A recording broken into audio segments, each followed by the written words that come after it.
My name's Brett Gravatt. I'm from Northern Virginia and I attend Penn State University. I was a former athlete, a soccer player, and I am recent into Paralympic sports. My freshman year, I went to University of Akron in Ohio.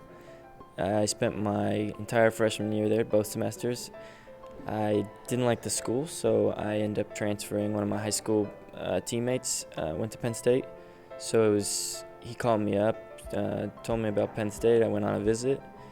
I loved it right away. I pretty much committed right away because I just thought it was the best place on earth. And so I spent my sophomore semester at Penn State playing for Penn State. And I just come back from a meniscus tear that summer. So I was rehabbing and getting back into playing.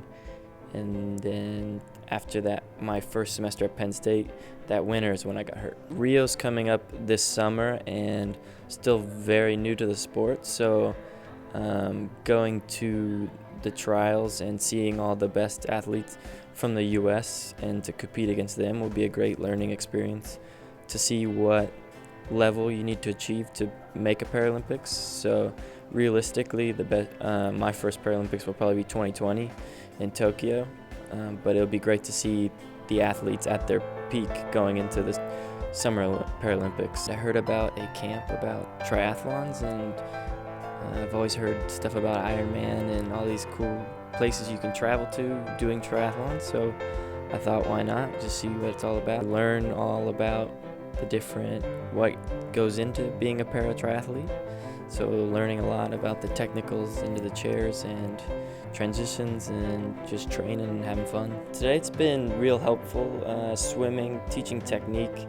I mean, I've never personally had someone teach me how to properly swim. I've learned how to swim, but the basics. To become more efficient in the water, that's helped a lot. Also,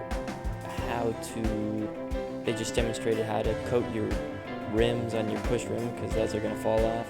What happens in a race if you pop a tire? You got to how to change a tire. So all these things that you don't really think about that could happen on the road when you're doing these long races, and that will probably happen to you. So those parts are very insightful, and they also are able to help you become a more efficient athlete in the training aspect, as far as your stroke when you're pushing, your stroke when you're swimming, and just helping you become a more conditioned athlete while informing you on how to properly set up your equipment to better succeed.